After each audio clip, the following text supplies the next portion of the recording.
Koalisi besar belum final dan negosiasinya bisa jadi alot. Lalu bagaimana peluangnya ke depan? Mungkinkah koalisi besar meninggalkan Ganjar? Kita bahas bersama Direktur Eksekutif Poltreking Indonesia, Hanta Yuda. Selamat malam Mas Hanta.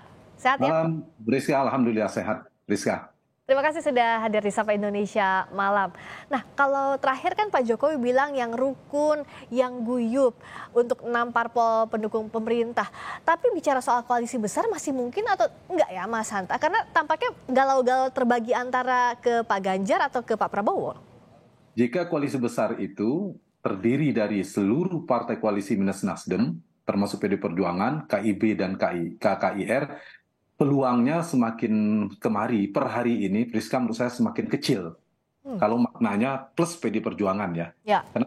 Karena ada dua calon presiden yang memiliki potensi kemenangan yang relatif sama dan kompetitif. Artinya sepanjang Ganjar dan Prabowo memiliki peluang kemenangan yang sama, titik temunya sulit. Mengapa? Karena salah satu dari mereka kecil kemungkinan ada yang mengalah, menurunkan ego politiknya untuk menjadi cawapres.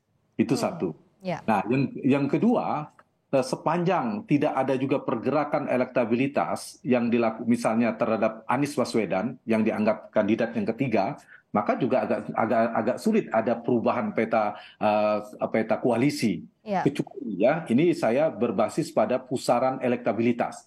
Karena berdasarkan elektabilitas, kalkulasi kemenangan, Priska, ada 3 capres ini kan yang berpeluang menang, yang berpotensi besar, Anies, Ganjar, dan Prabowo.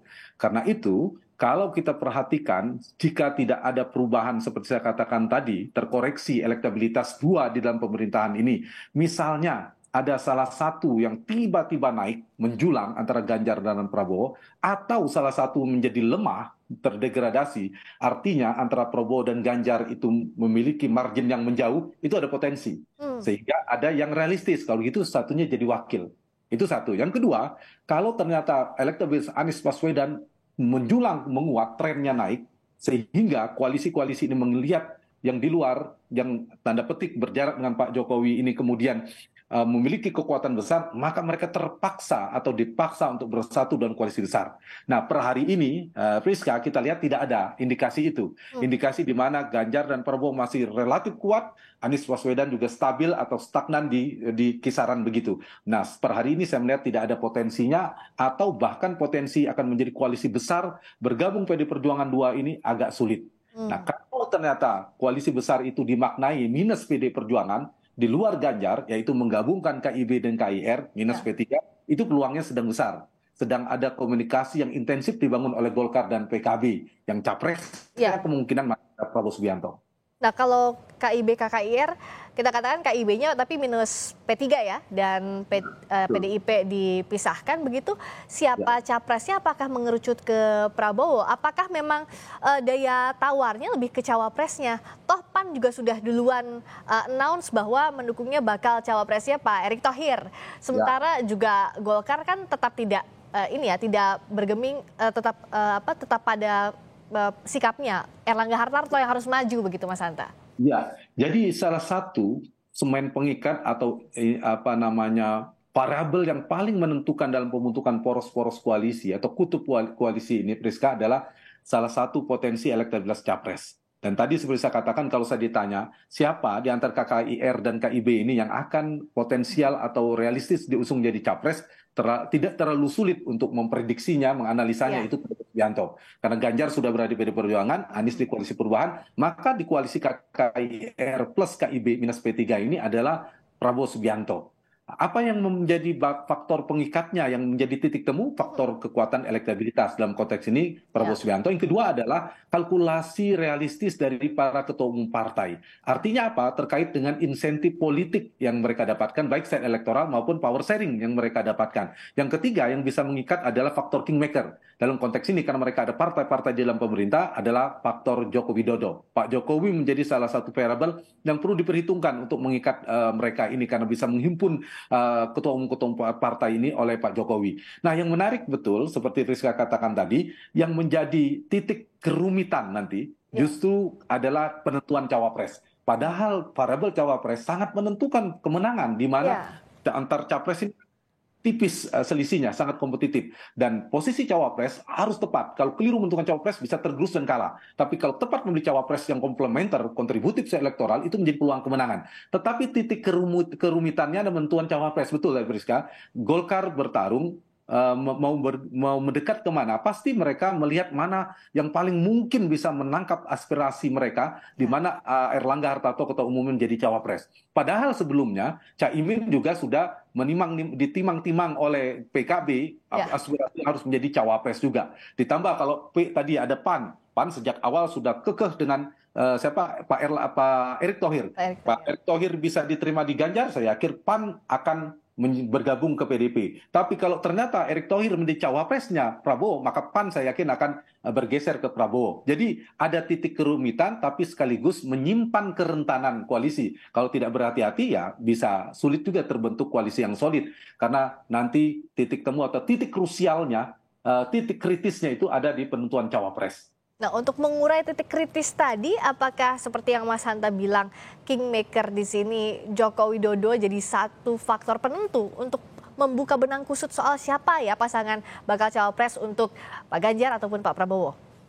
Setuju, itu salah satu variabelnya. Saya pada premis itu, hipotesa itu menguat sekarang ini. Karena kita tahu si capres ada Ganjar, ada Prabowo. Yang dianggap mereka berdua ini adalah orangnya Pak Jokowi. All the president mens, mereka berdua. Kalau ini yang bertarung, maka cawapresnya pun kita bisa prediksi kemungkinan faktor Pak Jokowi juga menentukan, selain ada Ibu Mega tentunya. Ya. Nah, nama-nama yang muncul nanti yang menguat, apakah keluarnya adalah para ketua umum partai? Menurut saya nanti ini berebut kotel efek korjas. Mungkin pada titik tertentu para ketua umum partai bisa jadi mengalah, memberikan kepada yang bukan ketua umum partai tetapi memiliki potensi elektabilitas besar. Karena itu cawapres yang potensial itu Briska satu, dia punya potensi elektabilitas melengkapi si capres baik Ganjar maupun Prabowo. Supaya apa? Supaya komplementer secara elektabilitas. Lihat pasangannya yang serasi, saling melengkapi Jawa luar Jawa misalnya, nasionalis religius misalnya, kekuatan NU dan seterusnya. Yang kedua adalah akseptabilitas. Soal tingkat penerimaan tertinggi ketua umum partai yang terima siapa. Dan satu lagi yang menentukan, saya setuju tadi, adalah soal akseptabilitas kedekatannya dia dengan Pak Jokowi. Jadi figur-figur cawapres yang dekat dengan Pak Jokowi, nama yang disebutkan Pak Jokowi ketika ditanya oleh media Lebaran kemarin, urutan-urutan, saya kira itu tidak terlalu jauh dari nama-nama yang disebutkan Pak Jokowi tersebut. Terakhir, Mas Hanta, bagaimana pula pengaruh pertemuan Pak Luhut dengan Pak Surya Paloh, juga Bu Mega yang bilang bahwa banyak kok parpol yang sudah mengincar untuk dekat-dekat PDIP dengan peta persaingan saat ini dengan otak-atik formasi koalisi? Iya, ini menunjukkan bahwa peta koalisi ini masih dinamis. Dia bisa berpendar kemana-mana, bisa terpental kemana-mana, meskipun per hari ini tendensinya sudah kelihatan PD Perjuangan, kemudian KIB sisa dua partai itu bergabung ke KIR, kemudian Koalisi Perubahan. Tapi jangan lupa ini bukan sekedar pertarungan tadi, variabel capres, cawapres, elektabilitasnya berapa, kemudian bukan para ketua umum sedang bicara, tapi ada juga soal kingmaker yang berpengaruh. Ada banyak tentu, yang tiga utama, kalau kita lihatkan dari tiga poros tadi, Rizka, adalah Pak Surya Paloh. Tadi saya ingin menjawab pertanyaan itu, kemudian Pak Jokowi yang sudah kita bahas, yang satu ada lagi Ibu Mega.